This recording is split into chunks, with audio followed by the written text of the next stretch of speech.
이 시간에는 마태복음 26장 20절로 30절을 중심으로 해서 제자들의 욥 수행을 위한 세 가지 일, 제자들의 욥 수행을 위한 세 가지 일이라는 제아의 말씀 상고하는 가운데 성령님의 감동, 감화, 역사하심의 힘으로 피차에 은혜 받는 시간이 되시기를 예수님의 이름으로 기원을 드립니다. 사생애와 공생의 도합 33년, 너무나도 짧은 생애이셨지만 예수님은 하늘의 복음을 전파하시는 한편 병마로 고통받는 육신의 병자를 고쳐주시는 한편으로 영적인 병자들도 고쳐주었습니다. 그분은 사람의 몸을 입고 오신 참 사람이면서 독특하신 성자 하나님이셨습니다. 당신이 만드신 사람들이 저주받고 죄로 죽어가는 것을 참아보지 못하시고 죄인들 구원하기 위해 자원하여 세속의 제물로 이 땅에 오셨습니다. 하나님과 사람 사이에 원수된 담을 허시는 화목제물이 되셨고 우리의 죄를 지시고 십자가에 달리시는 산제물을 드림으로써 한 몸으로 두 가지 사역을 감당하신 것입니다. 이사야서 53장 10절을 찾아보면 기록하기를 여호와께서 그로 상을 받게 하시기를 원하사 질고를 당케 하셨은저 그 영혼은 속건 제물로 드리기에 이르면 그가 그 실을 보게 되며 거다란 길 것이여 또 그의 손으로 여호와의 뜻을 성취하리로다 라고 하였습니다. 이런 예수님의 육신적인 죽음의 선고이지만 하늘의 미랄처럼 죄인들의 생제물로서 쓰시는 하나님은 성부 하나님의 의지 표명이십니다. 그 목적을 위해 이 땅에 오신 예수님께서는 사순의 죽음을 앞두신 분답지 않게 자신이 성천하신 이후에 세상에 남겨진 제자들 유업 이행을 위해 한 가지씩 차분하게 주며 나가셨습니다. 첫째는 성찬을 제정하였습니다. 두 번째 제자들이 발을 씻기는 본을 보여주었습니다. 세 번째는 전 우주적인 중보 기도를 하셨습니다. 주님은 자신을 세 번 부인한 베드로처럼 우리가 잃어버린 양심을 회개함으로 되찾을 수 있기를 원하는 것입니다. 이상한 세 가지 사건을 성경의 발자에 보면으로 삼고 상고하는 가운데 피차의 은혜를 받고 실천하시는 성찬 이후에 구원 사역을 이루어 나가시는 복을 다 받고 누리시기를 예수님의 이름으로 축원드립니다. 첫 번째는 성찬을 제정하셨습니다. 마태복음 26장 20절 또 26절 3절을 쳐다보면 기록하기를 저물 때 예수님께서 12 제자와 함께 앉으셨더니 저희가 먹을 때 예수님께서 떡을 가지사 축사하시고 떼어 제자들에게 주시며 가라사대 받아 먹으라 이것이 내 몸이라 하시고 또 잔을 가지사 사례하시고 저에게 주시며 가라사대 너희가 다 이것을 마시라 이것은 죄의 사함을 얻게 하려고 많은 사람들 위하여 흘리는 바 나의 피 곧 언약의 피니라. 그러나 너희에게 이르노니 내가 포도나무에서 난 것을 이제부터 내 아버지의 나라에서 새 것으로 너희와 함께 마시는 날까지 마시지 아니하리라 하시니라. 이제 저희가 참여하고 감난산으로 나아가니라 하고 기록하고 있습니다. 보면 20절 서두에 저물 때란 니산월 11에 13일을 넘어가는 시점을 가리킵니다. 또 제자들과 함께 앉으셨더니라고 하였습니다. 원래 6월절은 언제 출애굽 명령에 들을 줄 모르는 상황이라 서서 음식을 먹었습니다. 출애굽 12장 11절에 말씀입니다. 그러나 점차 음식 먹는 방식이 바뀌어 비서듬히 기대어 앉아 식사를 하게 되었다는 뜻입니다. 보면 26절을 보면 떡을 가지사 축복하시고 이것이 내 몸이라고 하셨습니다. 여기서 이 떡이란 6월절 무교병을 가리키고 가지 사라는 뜻은 떡을 손에 들고 요들을 행하는 의식을 취하셨다는 뜻입니다. 이는 하나님이 출애굽 당시에 이스라엘 자손들에게 구원의 은혜를 베푸신 것 같이 제자들에게도 구원의 은혜를 베푸시기 위해 원하시는 축복을 의미합니다. 이것이 내 몸이라는 의미는 6월절 만찬 때에 사용될 누룩이 들어가지는 않은 떡을 자신의 순결한 몸과 연결시킨 말씀입니다. 이는 예수님께 단지 인간을 위해 십자가에 찢기시고 흘리실 살과 피를 염두에 두고 하신 말씀입니다. 이러한 사실은 누가복음 22장 19절과 사도 바울의 고린전서 11장 24절을 기록해서 입증된 영적 임예서를 뒷받침합니다. 본문 27절에서는 또 잔을 가지사 살해하시고 라고 하였습니다. 당시에 6월절 음식을 먹을 때는 처음에는 포도주를 마시고 기도를 드리며 기도가 끝나면 음식을 먹습니다. 어느 정도 음식을 먹는 과정이 진행되면 다시 잔을 들고 손을 씻습니다. 그런 다음부터는 본격적으로 음식을 먹습니다. 만찬이 끝날 무렵이면 다시 세 번째 잔을 들고 그 집안이 가장인 축복 기도를 하게 됩니다. 때문에 본절에서 잔이란 바로 이 세 번째 잔을 의미하는 것입니다. 고린도전서 10장 16절의 말씀입니다. 그 잔에 대해서 본문 28절에서 예수님이 말씀하시기를 죄 사함을 얻게 하려고 많은 사람을 위하여 흘리는 바 나의 피 곧 언약의 피라고 밝히셨습니다. 구약시대의 희생 제사의 핵심은 죄를 용서하는 데 있습니다. 히브리서 9장 22절에 밝힌 대로 피 흘림이 없이는 죄사함이 없는 것입니다. 그러나 과거 율법의 피 흘림은 일시적인 구속력밖에 가지고 있지 않았지만 주님의 십자가 위에서 흘리신 피는 완전하고도 영원한 구속력을 가진다고 요한일서 2장 7절에 밝혀놓은 것입니다. 예수님께서는 바로 그 일을 위하여 십자가 지실 것이라 하는 말씀을 하신 것이기 때문에 구원은 모든 사람에게 보편적으로 부여되는 하나님의 은혜입니다. 다만 그 구원의 열매는 각자의 믿음에 따라 맺어지는 것입니다. 그렇지만 그 보혈은 많은 사람이 흘리시는 나의 피 곧 언약의 피라고 밝히지 않습니다. 이 말씀은 예수님께서 흘리신 피가 선악과 범죄로 원수되었던 하나님과 인간 사이에 맺게 될 새로운 언약의 보증이 된 것입니다. 이러한 피의 보증은 구약시대의 사람들과 상호관계에 언약을 맺을 때의 짐승은 자 피로 맺은 언약은 생명을 건굴하였습니다. 그와 같이 하나님께서도 당신의 백성들과 언약을 맺으실 때 짐승을 잡아 그 피로 언약의 보증을 삼으셨다고 출애굽기 24장 5절 8절 히브리서 8장 6절 13절에 밝히 기록해두고 있습니다. 그런데 예수님께서는 지금도 자신의 피를 바로 그 언약의 보증으로 세우시고 하나님과 인간 사이에 한 새로운 언약을 맺고 계시는 것입니다. 누가복음 22장 20절 고린전서 1장 25절 맞습니다. 그 새 언약에는 바로 믿음으로 말미암은 구원입니다. 로마서 1장 17절의 말씀에 따라서 새 언약은 그 효력이나 가치 면에서 구약의 옛 언약과는 비교할 수가 없습니다. 왜냐하면 옛 언약은 완전한 짐승의 피가 근거한 반면에 새 언약은 완전하신 하나님의 아들의 피에 기초하기 때문에 이제 사순제 주님이 하신 일이 무엇인지 자명했습니다. 그것은 성찬이 그 제자들을 위한 성례 예식을 제정하신 것입니다. 이토록 제자들은 사랑하신 주님의 그 크신 은혜와 십자가 고난을 기억하고 구속의 은혜에 감사하며 죽도록 충성하면서 우리 모두 다 축복을 받고 영생의 선물을 받는 삶을 이루나시는 예수님의 이름으로 축원드립니다. 두 번째는 제자들의 발을 씻기셨다고 했습니다. 요한복음 13장 12절 17절 담기로 저희 발을 씻기신 후에 옷을 입으시고 다시 앉아 저에게 이르시되 내가 너에게 행한 것을 너희가 아느냐? 내가 나를 선생이라 또는 주라 하니 너희가 나를 선생이라 또는 주라 하니 너희 말이 옳도다. 내가 그러하다. 내가 주와 또는 선생에 되어 너희 발을 씻겼으니 너희도 서로 발을 씻기는 것이 옳으니라.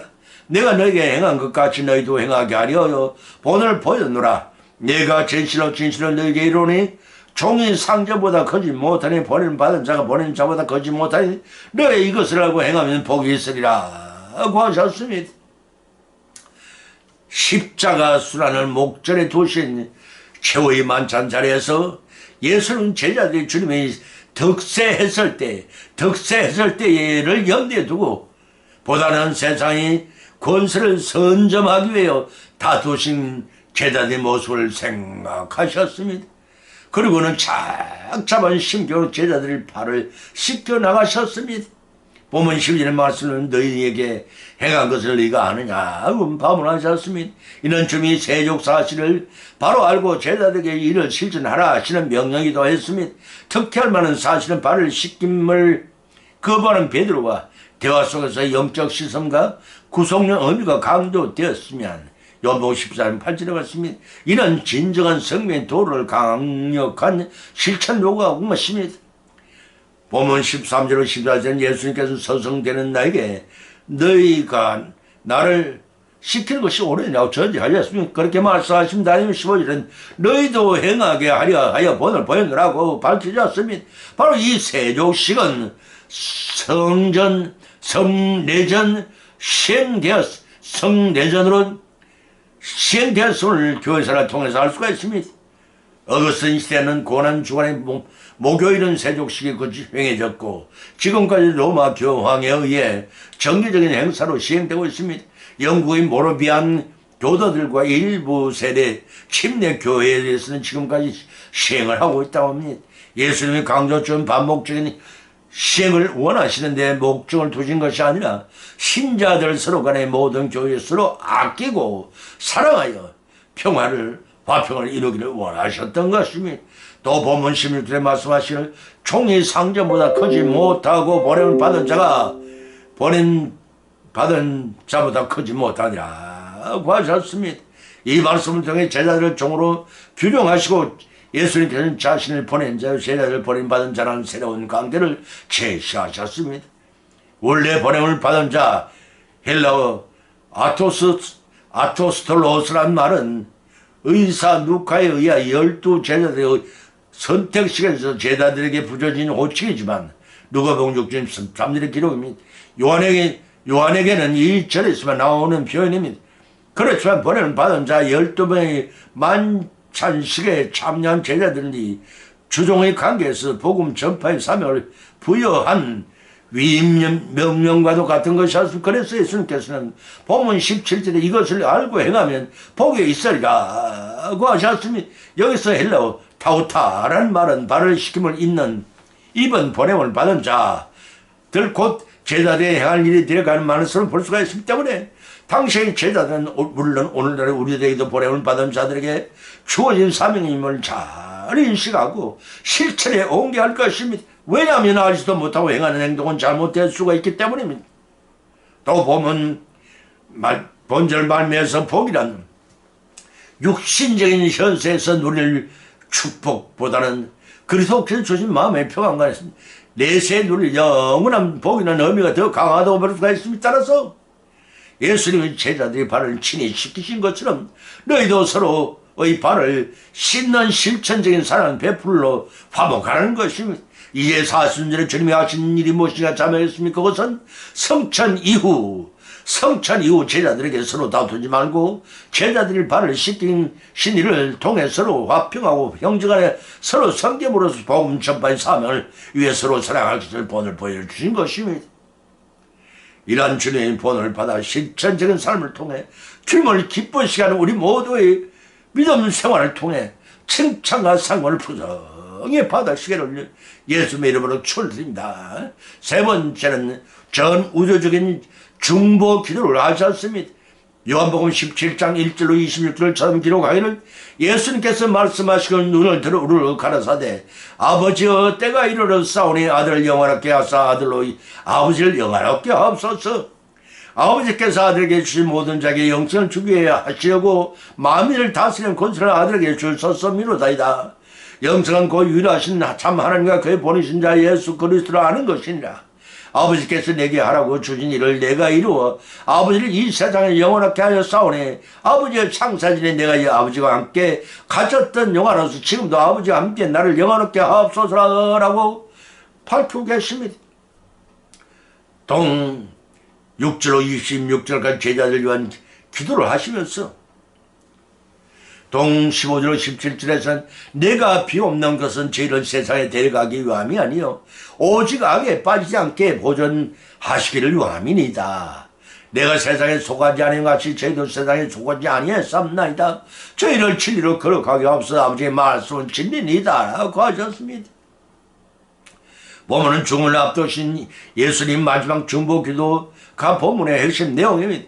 중보기도는 어느 두 양자를 잘 아는 제3자가 가운데 서서 양측에게 보증이 되는 것을 말합니다. 예수님은 하나님과 인간 사이에 서서 하나님께서는 인간의 죄 대신에 자신의 몸을 들임으로써 인간에게 먼저 자신의 세상에 오셔서 죽으시자 그의 사랑을 증거하심으로 구원의 중보자가 되어 주셨습니다. 본문의 기도는 바로 이러한 중보자 기도로서 중요 사역의 철저한 계속 희생과 죽음을 앞두고 드린 예수님의 기도인 것입니다.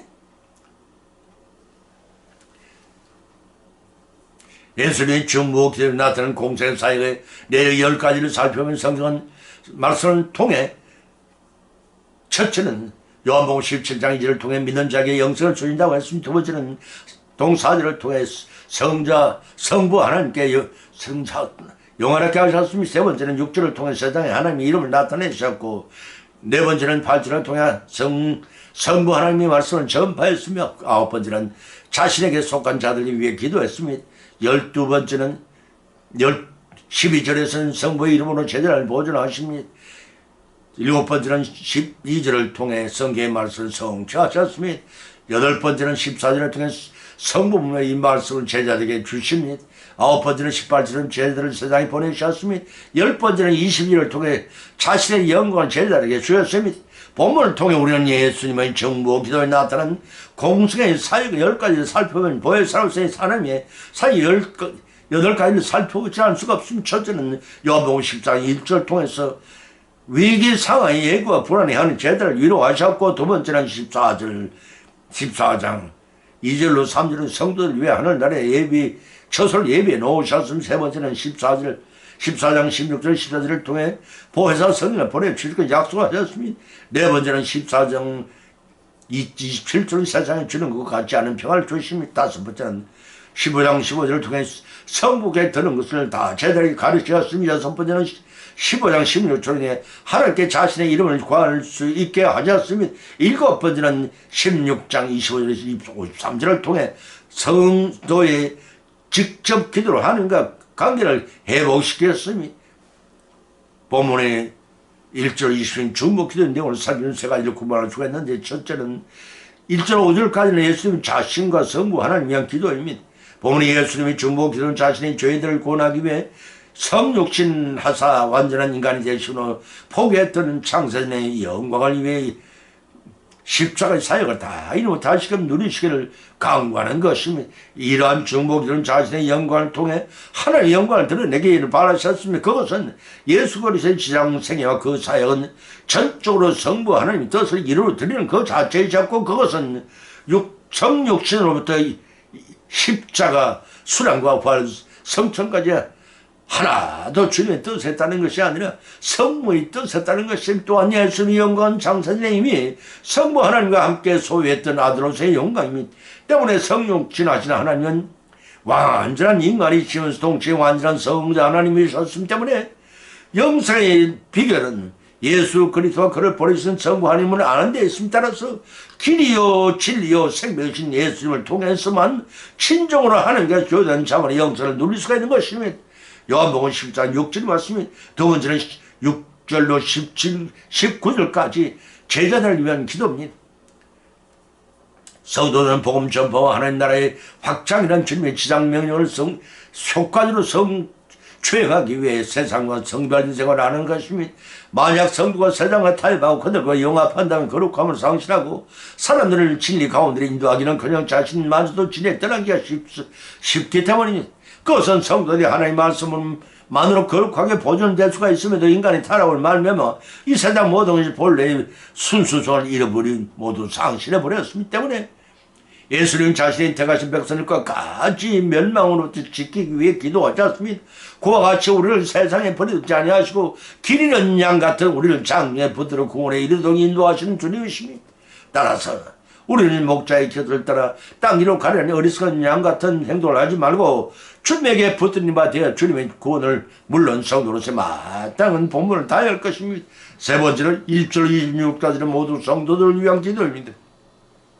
성도들 간의 연합을 원하셨습니다. 성도들 간의 연합을 원하셨습니다. 그 연합이란 회길성이 아니라 다양성 속의 통일을 의미합니다. 우리의 몸은 하나인데 많은 지체가 있듯이 하나의 몸을 이루는 것처럼 고린도전서 12장 12절 27 말씀이 성도들 간의 연합이란 결국 몸 대신 몸의 머리 대신 주님 안에서 일치를 이루는 것을 말하는 것입니다. 다시 말해서 모든 겸손과 온유와 오래 참음과 사랑 가운데 모든 성도들이 서로를 용납하고 하나가 되는 것이 하나님이 기뻐하게 하시고, 또한 우리에게 요구하신 바를 바라고 할 것입니다. 예배서 4장 1절 6절 말씀이 이와 같이 본문의 1절 26절까지 예수님께서는 십자가 순환을 앞두고 걷자 그대로 전 우주적인 중보 기도를 하셨습니다. 이제 사순절에 증명하신 일이 무엇인가 자명했으면 그것은 성찬 이후 남겨진 제자들 사역을 위해 전 우주적인 중보 기도를 성부 하나님께 드린 것입니다. 이러한 주님의 크신 사랑과 은혜의 세상 모두로 감사와 참여 영광을 돌려드리는 우리 모두의 성의 삶이기 때문에 하나님께 기뻐 내리신 축복을 다 성취해 누리시기를 예수님의 이름으로 간절히 축원을 드립니다. 결론 맺습니다. 오늘의 본 말씀을 상고하는 가운데 믿음대로 피차의 은혜를 받아 또한 세 가지 교훈을 받은 줄 압니다. 그 첫 번째는 사순절에 주님이 하신 일은 성전을 제정하여 성찬을 제정하여 대속의 은혜를 기념하라고 하셨습니다. 두 번째는 사순절에 주님이 하신 일은 제자들의 사목과 형제의 사랑을 위해 발을 몸소 씻기 조셨습니다. 세 번째는 사순절에 주님이 하신 일은 전 우주적인 중보 기도를 하셨습니다. 그 중에서 특별히 제자들과 성도를 위해 중보 기도를 하셨습니다. 그 중보 기도는 지금도 영원하신 우리의 대제사장으로서 하나님의 우편을 계속되고 있습니다. 이는 모두 다 예수님의 성전 이후의 제자들이 유업을 이어나가기를 바라시는 준비 작업이었습니다. 이러한 교훈을 받은 것으로 거치지 마십시다. 우리의 실생활 가운데 받은 말씀을 실천하고 적용함으로써 성령님의 감동, 감화 역사하심을 힘에 믿음이 성소되길 바랍니다. 뿐 아니라 예비하신 한 해 지상과 하늘에서의 복을 모두 성취하여 누리시는 축복이 임하시기를 예수님의 이름으로 간절히 축원드립니다. 찬송은 457장을 올립니다.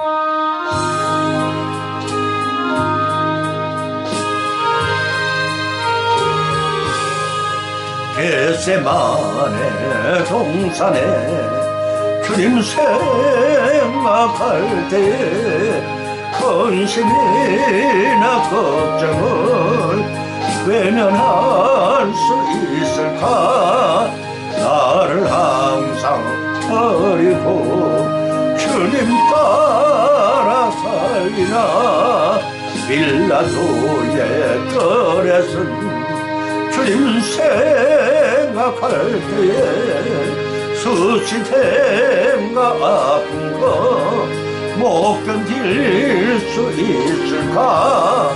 이리 참고 묵묵히 주님 따라가리라.